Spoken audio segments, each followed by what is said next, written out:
makes man, man is what we bring to you here on Newspunch. To give you the information that you need, from business to economy to politics to technology. And that's all we do here on Newspunch, from the beginning to the end.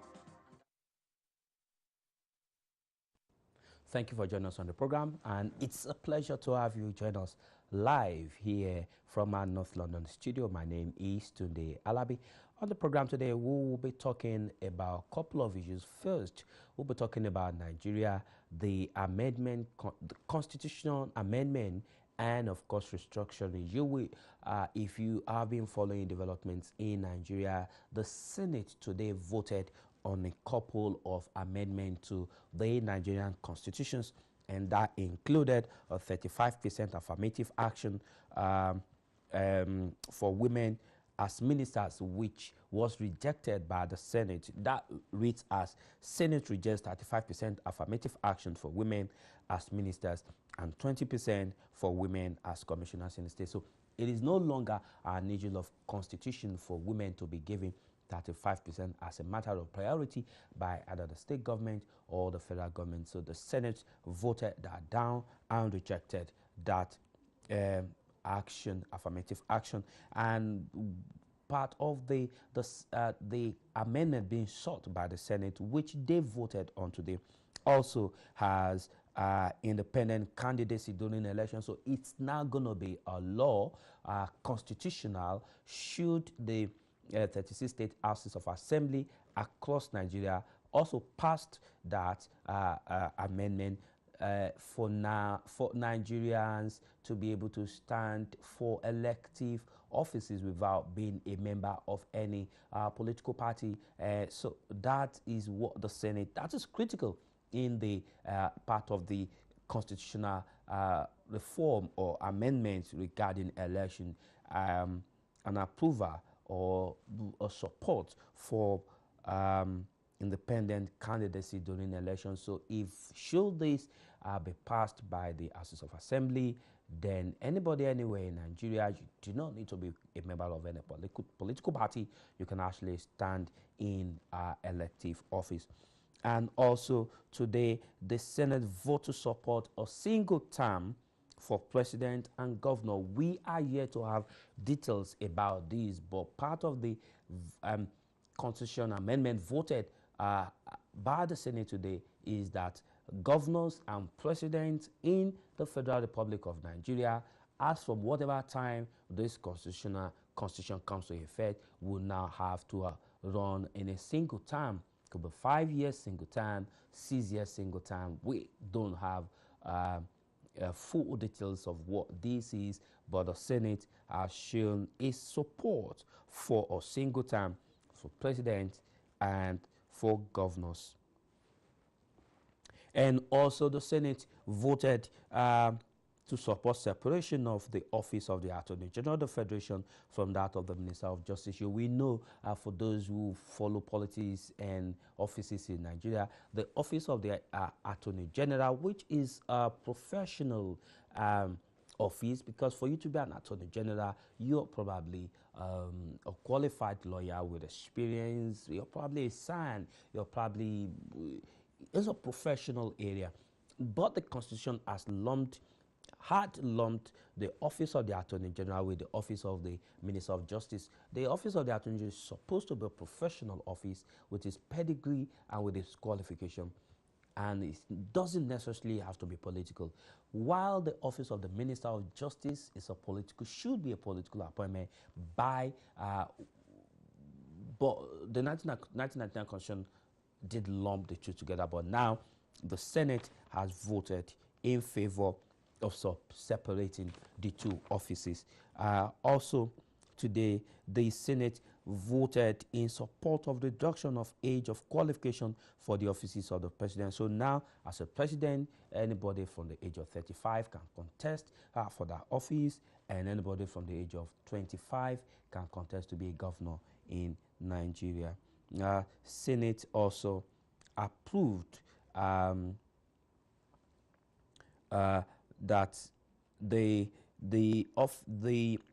the constitutional provision establishing the NYSC, PCC, NSA Act should be deleted from the Constitution so that they can be flexible for regular amendment, and a couple of other constitutional amendments being put in place by the Senate. I'm now going to be joined by on the phone by Honorable Ahmed Ikwola Omishore. Honorable Ahmed Ikwola Omishore was a member of the Lagos State House of Assembly for years, almost about 2-3 times.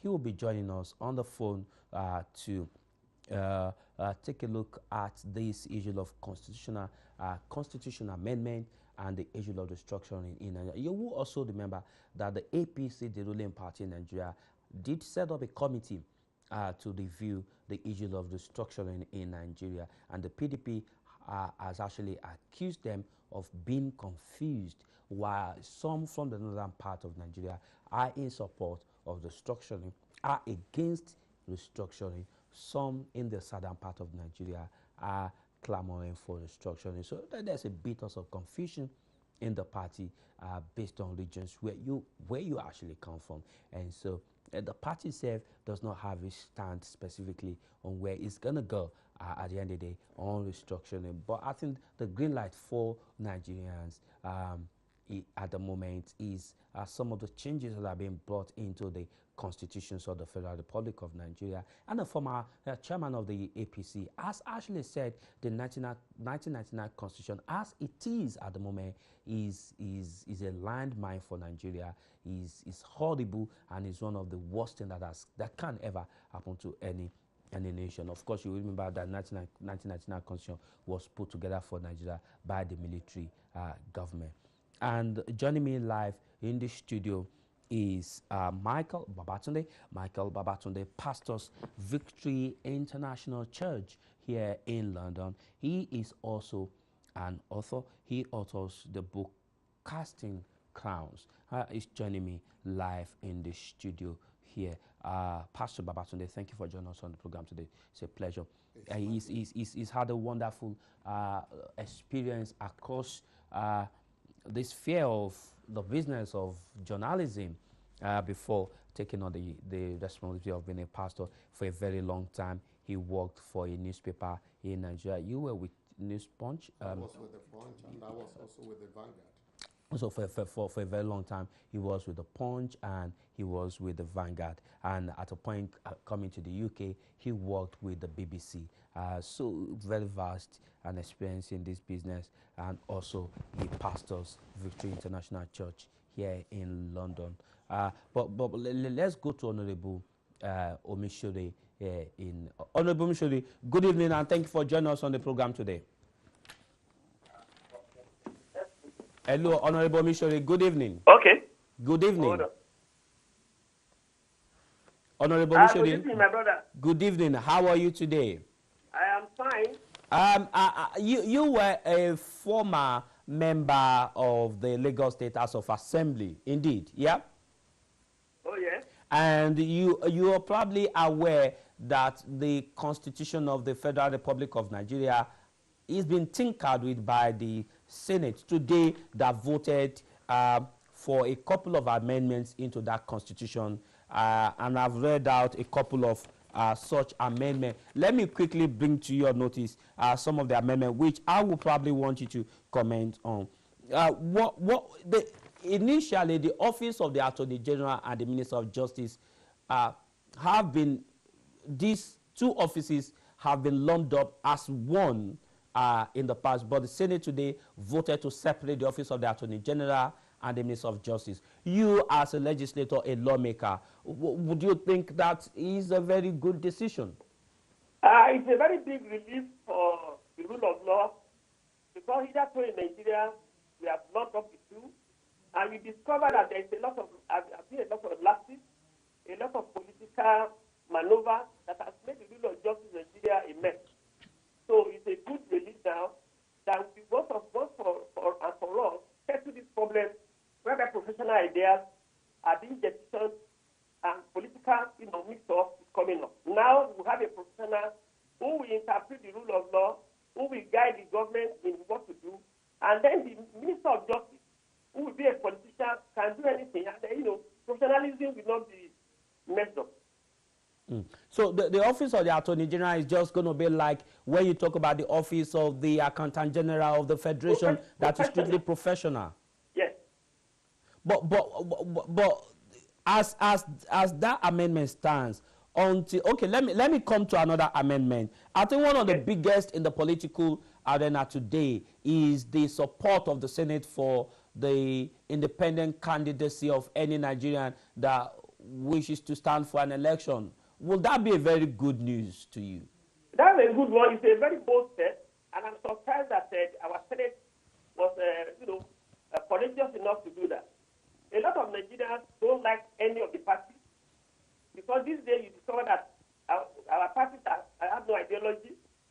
There's nothing like, you cannot have a clear-cut party policy. So a good Nigerian with good track record, with good image, can come up and become anything. It's a thing that politicians in Nigeria, long avoided. And I hope the two houses can pass that particular part of the constitutional review, so that any good Nigerian, be a professional, be a non-politician, somebody with a pedigree, can come up and become anything in Nigeria. For a long time, Nigerians have been forced to vote for people they don't like. It's not unlikely that all political parties can feature a bad product each, and people will be forced to pick one of the bad products. But with this constitutional amendment, a Nigerian with a clean record, with a good name, with a good pedigree, can come up and rule Nigeria. So it's a good news for the non-political class.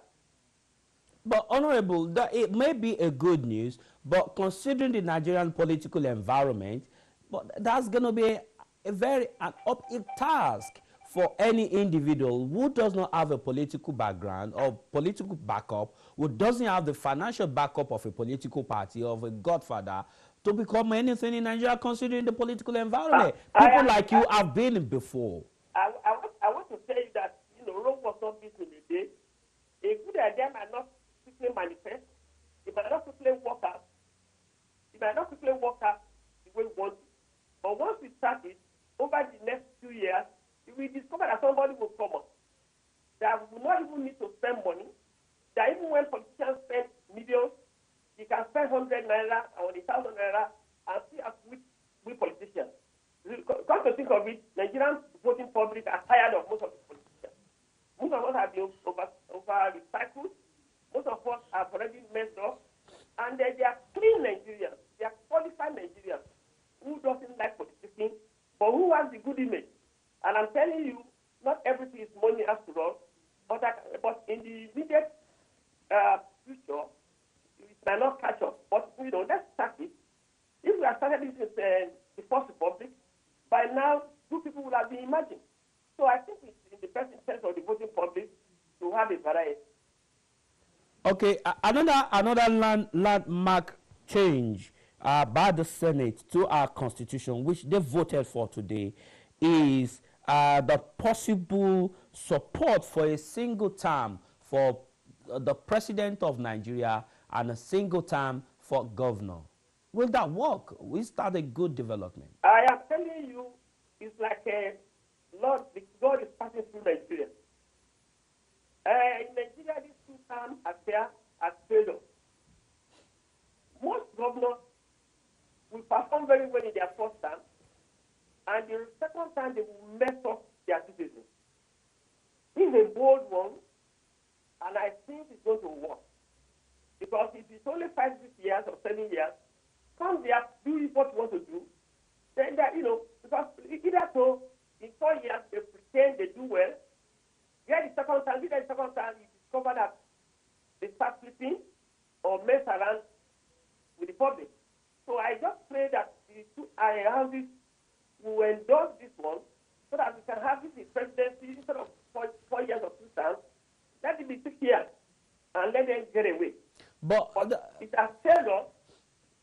Second time, I've hardly seen 1 or 2 governors coming back to do second term and without messing up. So I think it's good news. Honorable, as a Nigerian, I think that may not, in my opinion, I don't think that would be a very good service to Nigerians because, of course, anybody that is voted into power, Nigerians will be stuck at the state level and at the presidency to that person until the end of the 6 year or 7 year regime. But when it's two-term, Nigerians have option to endure 4 years to vote the person out. Take, for instance, in Ekiti State, people have been voted out, governors have been voted out after their first term. Faoshe was voted out, Fayemi was voted out, Oni was voted out. People have been voted out and people have been given option. But when you make people stick to just a single term of 6, 7 years, or probably even 8 years, that is denying Nigerians of options. That may not necessarily be very good. Do you think so? I am telling you, what has its own, pros and cons. What has its pros and cons? If you spend 4 years and you didn't perform well, and you're not asked to come back, beautiful. If you are to spend 7 years and we allow the constitution to work, the power of the court, the power of impeachment, they are all there. It's really because our democracy is just infancy. We have refused to grow our democracy. If it's 7 years, who says you cannot be impeached?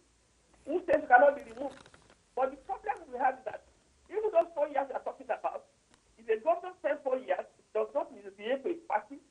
There's always a way political class maneuver to get the second term. But I want to suggest that this simple time of 7 years, or 5 years, or 6 years, we try. But we should strengthen our institutions, whereby we can, impeach, whereby we can recall, and the economic steps need to be looked at. When we restructure and, more money comes to the people than to those in government, you will discover that the act of poverty that makes people to vote blindly will stop. But constitutionally, this two-term thing has not worked in Nigeria. Hardly, apart from, I don't want to mention states, apart from few states in Nigeria, where governors return and at the second time they perform very well, I can tell you 75% of our governors that return has not done well. All right. Thanks a lot for sharing your opinion with us as a lawmaker on this constitutional amendment. But before I let you go, Honorable Mishore, what are your thoughts about this clamor for restructuring of Nigeria? Well, restructuring means reorganizing, resetting. And Nigeria is quite overdue for that. We already bastardized the 1966 Constitution, where we have a region. We went into unitary system, we went to federal system, and we turned into a unitary system. So the way it is now, restructuring is an essential thing. We have to keep Nigeria as a one nation, particularly in the area of the resources. The resources of state should be kept with the state. Our center should be, reduced in terms of control. If you look at Abuja now, Abuja takes almost 70%, while the rest of Nigeria's local government and state share tax. We need to redistribute our wealth. The question of having oil and somebody having nothing and enjoying the wealth of other states to stop. In those days, we had the region, Western region was having cocoa, palm kernel, palm oil, and a lot of things. The East had palm kernel, in the North they had coffee, they had granite. Because of oil, everybody, now we should go and restructure. Let every region develop itself. Let the center be weaker. Let's strengthen the state. And in London now, the councils in London are doing what our federal government is doing. So we should strengthen the local councils. We should strengthen the state and make the center weaker, so that the residents in Abuja will reduce, to the barest minimum. But I can tell you that what is happening now is that there is imbalance. If you look at Kano State, it has 40 local governments. Jigawa has about 30. Whereas in the whole Kano and Lagos State has of the same population. The population of Lagos, they have only 20 local governments by the federal standard. Whereas Kano has 44. That is clear imbalance. We have to look at it. We have to sit down. We have to talk. Do we even need parliamentary government? Do we need a presidential system? Don't we need to cut the wastage in government? I was a lawmaker, and I know how well, the cost of governance in Nigeria. If we cannot continue like that, we must sit down, we must look at the way we should do it, whether we want to go back into regions, whether we want to have a 6 zone, or the way it is, 36 states, and they're clamoring for more. There's no way our economy can carry it. We must sit down, we must look at it. That was the agitation of Biafra today, Niger Delta tomorrow, we don't stop. Honorable Omishore, thanks so much for sharing your thoughts with us on the program today. But before I let you go, the passage, the process of constitutional amendment today as done by the Senate is just one of the processes. It will require the State House of Assembly to also concur. How easy will that be? I am telling you that I salute the Senate for their new method. The other procedure before was to have a single bill for the constitutional review, whereby the president or anybody interested with smuggle some things that can provoke the state from not approving. But with this one-on-one approach to constitutional amendment, I am telling you 90% of the bills when passed to state will be approved. Because there is no state that does not want regional autonomy, there is no state that does not want state police, there is no state that does not want to control its resources, there is no state that doesn't want Ministry of Justice to be split away from Attorney General's office. So a lot of the things we are considering now, we definitely straight through because already Nigeria is on the brink. But we are about to collapse. Besides that, the constitutional amendment succeeds or no Nigeria. So everybody is waiting for a change, and that change has come. But I think the Senate is very, very wise enough. As part of their strategy, a part of the constitutional amendment today, normally the money from houses of assembly or a state house goes through the governor. But now, part of the constitutional amendment being done by the Senate is that houses of assembly should be funded directly from federal consolidated accounts, which will be a kind of bribe to state houses of assembly to say, you know what, that's good news for us. Let's just pass this so that we can have our money directly rather than being tied to any government. They're not correct, though. But that's the position. We had our own autonomy. In Lagos State. Also have their own autonomy. But majority of the state assembly don't have. But actually, it's good news that the governor, no speaker will be standing fire to the governor again throughout Nigeria. In Lagos, we had it, and I know we enjoyed it while I was in health. Some other states also have it, so that the House Assembly will not be in the pocket of the governor. Most of the state assemblies are yes assemblies. In Lagos, we were vibrant, we were up and doing, and no governor can mess up with it. But your budget still comes from, is still part of the total budget that goes into to put together by the government, isn't that? No, once the procedure is that once the House Assembly passes its own budget, the governor signs. So it's not, the governor has nothing to do, has no input in our state assembly budget, but because we have our autonomy, it's only that, we are the ones that, set the budget, and we are the ones that we approve. That's the only misnomer about it. But it's a question of mutual respect. The cabinet brings theirs, we bring our own, and we do justice to it.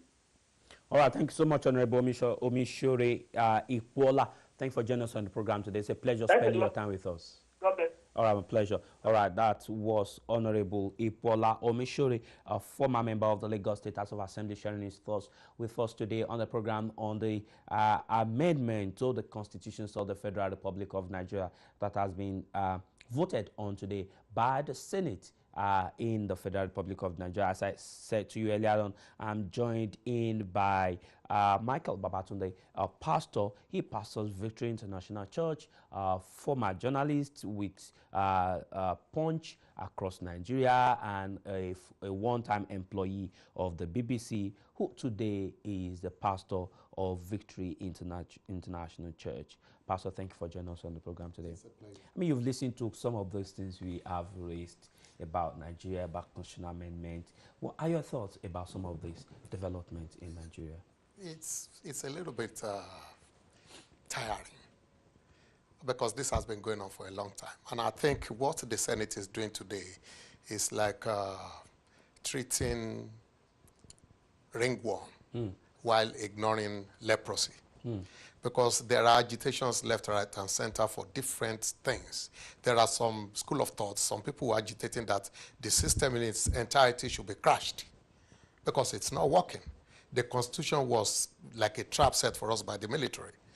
That's the school of thought. And there is a school of thought that says, oh, okay, let there be a restructuring. There's the second school of thought says, let there be a demarcation of the country. Let the Igbos go their way, let the Jos go their way, let the Yorubas find their way, for the uneducated, they said, let the Hausas go their way, forgetting that the tribes in the north are far, far, far more than the Hausa and the Fulanis. So that's another school of thought. Then there's the school of thought that's saying, let there be a restructuring.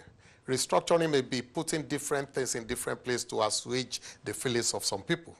And there are some people who says, okay, let us be tinkering with the system so that we can, like a palliative measure, so that these people will keep quiet. And that is what I think the Senate has done today. Palliative measure. It's palliative measure. Silence people. To silence people. The Constitution is so bad that it's so difficult to change. It was a setup. What they are tinkering with, the age reduction, all those things can be put in a pot to be looked at holistically.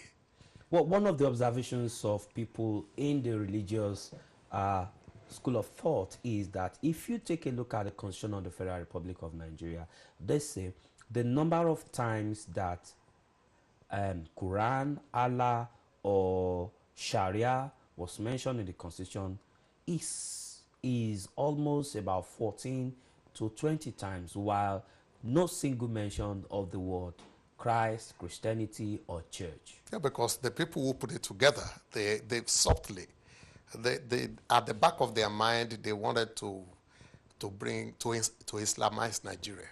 They were not stupid to bring it out up front. They have been doing it very silently. They've been doing it very silently. I will give you an indication.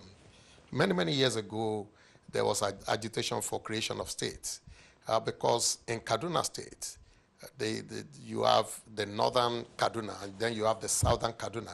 The southern Kaduna consists of people who are animists, who are mostly Christians, and the northern Kaduna were Muslims. So they said, okay, let us split this state into two. The Christians will have one part, and the Muslims will have the other part. I was there the day they were rejoicing when the state was created. And lo and behold, they lumped Zaria, which is predominantly Muslim, with the southern Kaduna. And before you realize it, suddenly the population of Zaria is now more than that of the Christians. It's a manipulation.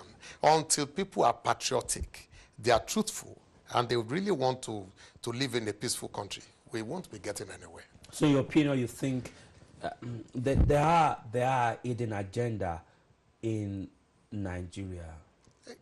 Hidden agenda by a few people. Many make the mistake of lumping the North together. The North is not together.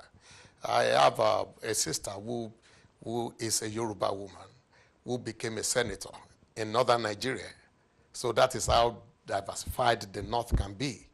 And for a lot of people, they will just say, oh, the Hausa and the Fulanis. It is not like that. There are different tribes. Many of them are animists, many of them are Christians. Majority of them wants to live a peaceful life. But the North is predominantly Hausa Fulani. Well, you can say Lagos is predominantly Islam. But until you have that census, a correct census of northern Nigeria, you cannot be absolutely sure. Because in all the states, you have Christians. In virtually all the states. Including Sokoto Including Sokoto. I was a reporter in Sokoto for 9 months. So I went to all the nooks and crannies. Including Sokoto, there are Christians. There are enclaves there where there are Christians. Predominantly Christians in their enclaves. In their enclaves, yes. That is who they are. But because of the political class, the way it is being interpreted, the voice of the Christians in those places are subjugated. They are kept quiet. They are not given a voice. Let's return to Kaduna State. So we've got the southern Kaduna and the northern Kaduna. So the southern Kaduna, predominantly a Christian from Zanko Katav to Kafanchan to Koi to Gora to maybe many people may remember there was this man called Madaki. Yohana Madaki was a governor of Gongola State, and he was redeployed because when he got to Yola, he discovered that the oligarch system, whereby the emir would dominate everybody, was still happening. So he removed the emir, and because of that, they removed him. And I went to interview him in his village called Zunturung. It was an extraordinary interview. The man told me that they had been suffering this subjugation for years and years and years. And everybody continued to lump them together as Hausas or Fulanis, but they are not. He was thrown out of the army the week that interview was published. Now, having worked as a journalist for several years in the northern part of Nigeria, living, working there in Kaduna, now seeing what is happening in Kaduna State today, especially in southern Kaduna, with the killings and maiming of people in the southern Kaduna, and the government doing a little to actually the government is involved. It's not that the government is doing little. The government is involved. We say the violence is being escalated. Zanko Kataf, Kafanchan, Zunturung, they are predominantly, up until about 1985, totally populated by Christians. Now, the Hausa Fulanis are claiming part of those lands, and that is leading to quarrel. If you come there, like, you come and stay in a place, you call it Sabo, they give you a little place to stay, you must know your right. You must know your right to a land. But when you now take over, you now appoint your own emir, and your own emir now have superior power than the power of the indigenous chief. Something is wrong.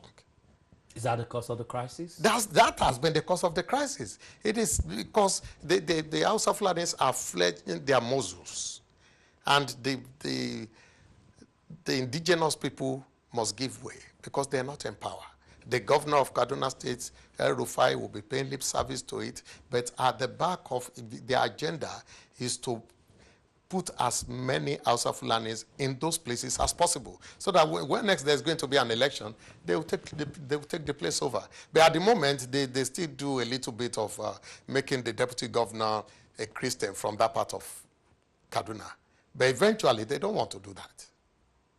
The Christian Association of Nigeria in southern Kaduna has raised a couple of issues over and over again without the government doing anything.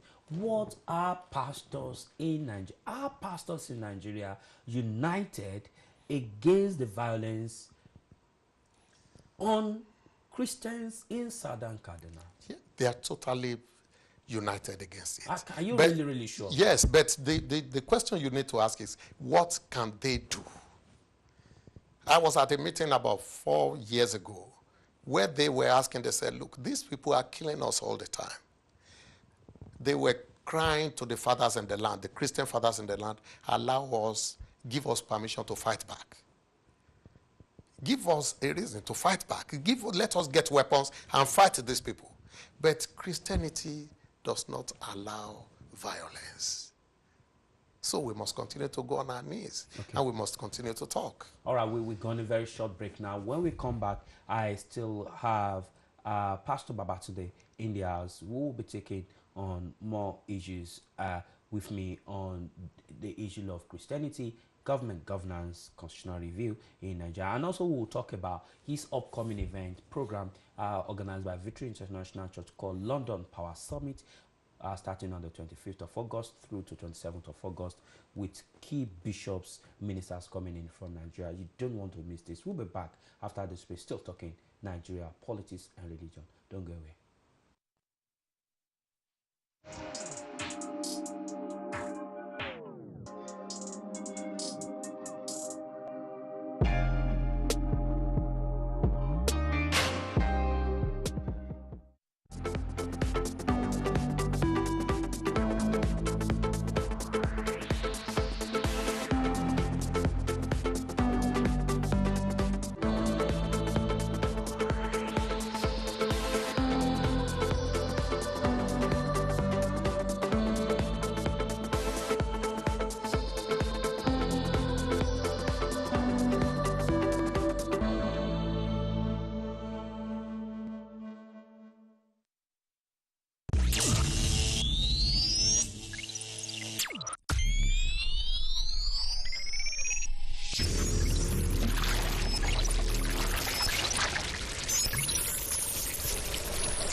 Across 3 continents, 7 countries, the most revolutionary filmmaking and acting reality TV project the African film industry has ever experienced. Thousands of aspiring filmmakers and actors engaged, 60 finalists selected through regional auditions, 12-star actors and trailblazing filmmakers as mentors. Capacity building, mentorship, 20 short films on social justice in competition, 1 signature feature film. For sponsorship and inquiries, call 0816 170 4676. Script to Screen Africa 2017. Film as a catalyst for revolution.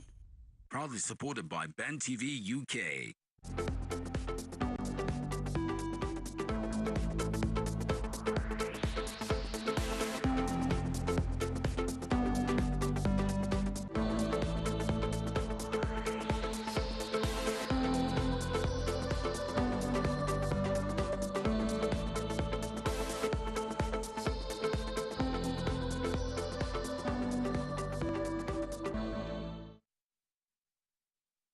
All right, welcome back, and this is still Newspunch coming to you from Ben Television. We are broadcasting from our North London studio to our viewers across the whole of Europe, France, Germany, and across the whole of Europe, and indeed to Nigeria on StarTime. Wherever you're watching the program, we're live from our North London studio.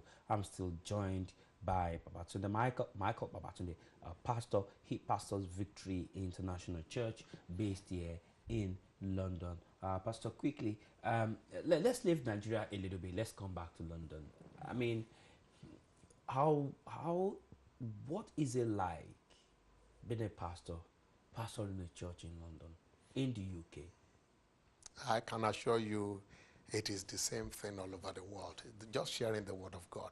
But you need to understand where I am coming from to become a pastor today.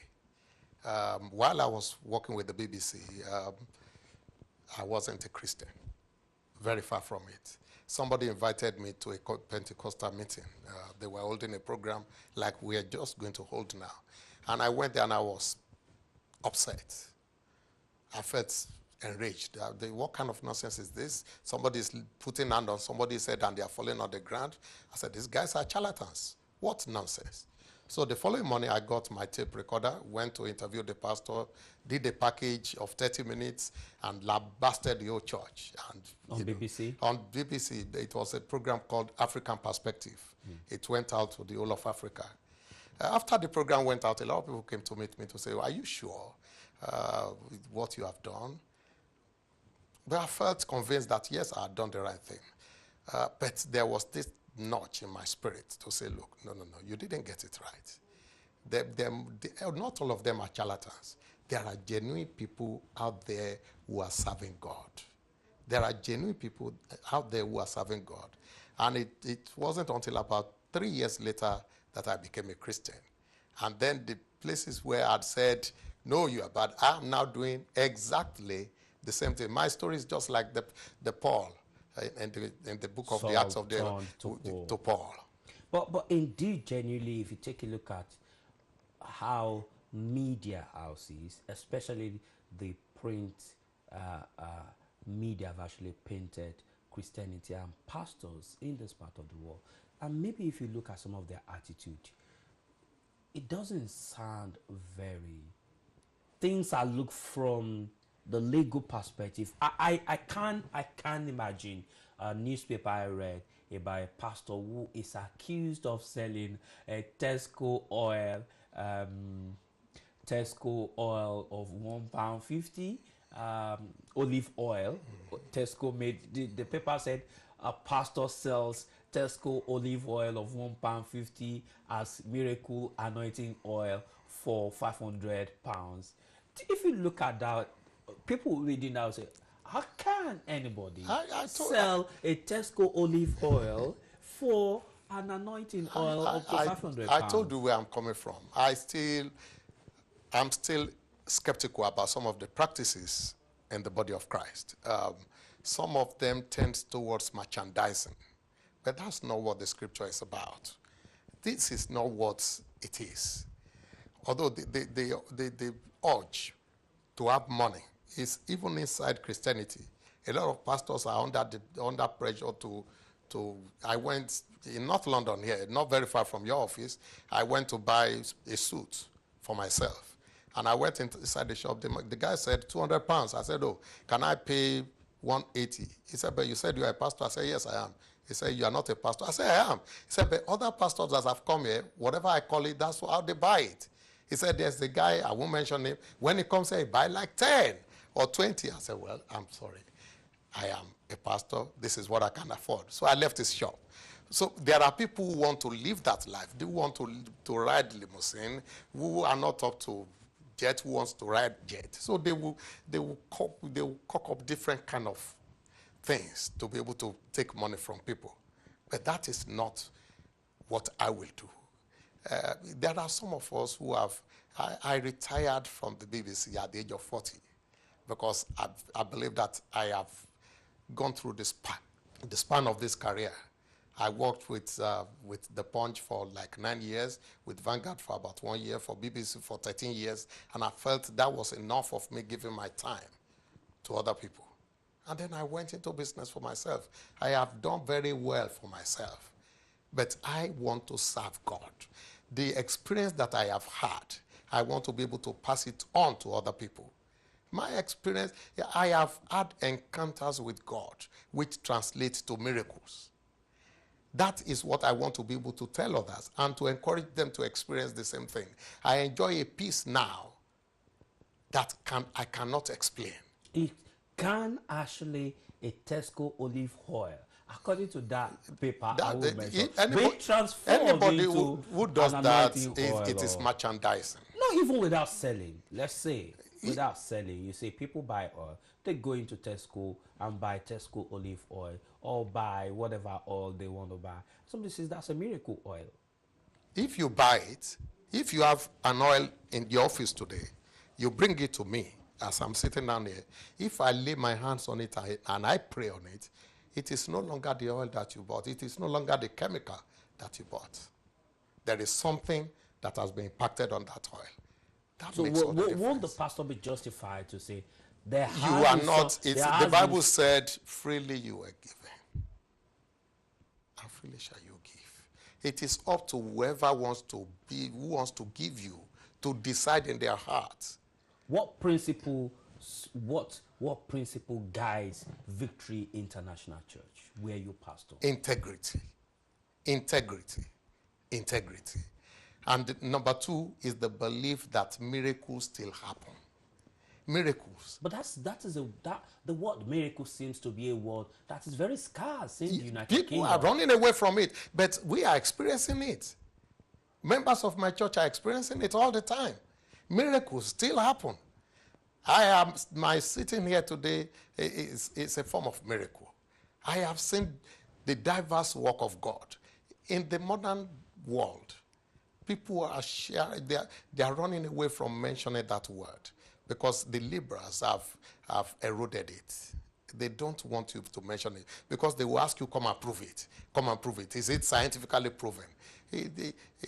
There are people who give their testimonies. I have just concluded writing a book, and in that book, not casting crown. This one you wrote recently. Yeah. Casting There's crown. another one that I'm writing. I interviewed people who had genuine encounter with God. I'll quickly tell you a story of a lady who had cancer, and the hospital said, take her home. She was going to die within a week. And this woman said, don't take me home yet. Take me to the altar in the church. I want to pray to God. She was on that altar for a whole day. That woman held a program in Abeokuta about 3 weeks ago. It was attended by nearly 50,000 people. The incident I'm telling you about was about 7 years ago. The woman is still living. The records are there at UCH that this woman was discharged to go and die. But she had an encounter with God. She's living today. What if the records or the the whatever medical thing carried out on her were actually wrong. What if she did not actually have cancer? We're talking about Nigeria, where people can misdiagnose. What if there was a misdiagnosis? You underrate. I'm just saying. I'm just saying. What if it was a misdiagnosis? is one of the best hospitals in the world. The products of UCH who come here to work, they are the best in the NHS. The problem with the Nigerian hospital system is because they do not have enough facilities. Let's cut this. We'll bring you back to talk about how Christianity functions in the UK, where your church guided by integrity, very strong principle, not merchandising, but integrity. That's Victory International Church. You got a program coming up, London Power Summit. Talk to us more about London Power Summit. It is coming up on the 25th, 26th, and the 27th of 25th. 25th is a Friday, 26th is a Friday, 27th is a Sunday, all in the evenings. Okay. On the Sunday, it's going to be a dinner buffet. We're just inviting people. After sharing the word, we're going to eat, and everybody is invited. The place is big enough. Then on Monday, we are inviting people who are ministers of God, who are pastors. That's on Monday, the 28th. On 28th. The women will have their own meetings separately. The men will have their own meetings separately. And we have invited Bishop Taiwo Adelakun from Nigeria, who will be ministering to the men, and Pastor Dolapo Adelakun. She's well known in the UK. She will be ministering to the women ministers on the Monday. The Monday is a bank holiday. That's on the 28th. On the 28th of August. So you're going to have your ministers' conference on the 20th. Where's the venue that is? It's at Seme Event Center. Seme is on A13. As you are about to leave London, as you leave Dagenham, it's just on the right. On the right, Seme A13. Yeah. That is RM13 8EU. All right. So for should my viewers be watching and they are interested, how do they register or be part of the program? If they look online, if they just Google London Power Summit or Victory International Church, they will get to our website and they can register to on Eventbrite. Because if they go on Eventbrite, how much does it attract? No, you do not have to pay a penny, including the buffet on a Monday. You do not need to pay a penny. It's our yearly outreach to the people. All right, and so your special guest will be Bishop Taiwo Adelakun coming into London between 25th of August to 28th of August for this program. That's right. It's a pleasure. Thank you so much for joining us on the program. Pastor Michael Babatunde, the author of Casting Crowns. I haven't got the time to ask you to tell us more about Casting Crowns, but maybe the next time you come, we'll be able to talk about Casting Crowns. But we wish you the best of luck as you powered Victory International Church, designed and powered by integrity. Thanks a lot for sharing your thought with us, and also wish you the best of luck and success on London Power Summit, Friday 25th of August through to Monday 28th of August. It's a pleasure having you on the show. Thank you for having me. It has been a pleasure. All right, my name is Tunde Alabi. We've moved from politics to religion and, of course, to the Victory International Church program, London Power Summit, taking place on the 25th of August through to the 28th of August. If you do have interest, you can Google London Power Summit or Victory International Church. This is how far I can go on the program. Until we come your way again on Monday, enjoy the rest of your evening. Bye.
Bavidi Luxury Hotel, the newest home away from home in the Nigerian hospitality industry. 10 minutes only from the local and international airports. It's the perfect spot for your relaxation whenever you are in Lagos. 24-hour non-stop electricity, cozy and colorful rooms, Wi-Fi internet connection, and flat screen cable television. Bavidi Luxury Hotel. Our exquisite restaurant and full bar are simply second to none in taste and style. Bavidi Luxury Hotel. We are located at the posh, serene neighborhood in the Keja Business District. Your satisfaction is our first concern, so we train our staff to be professional and personable.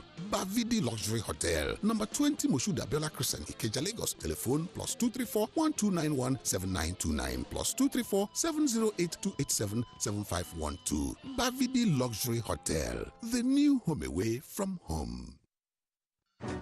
Across 3 continents, 7 countries, the most revolutionary filmmaking and acting reality TV project the African film industry has ever experienced. Thousands of aspiring filmmakers and actors engaged, 60 finalists selected through regional auditions, 12-star actors and trailblazing filmmakers as mentors, capacity building, mentorship, 20 short films on social justice in competition, 1 signature feature film. For sponsorship and inquiries, call 0816 170 4676. Script to Screen Africa 2017. Film as a catalyst for revolution. Proudly supported by Ben TV UK.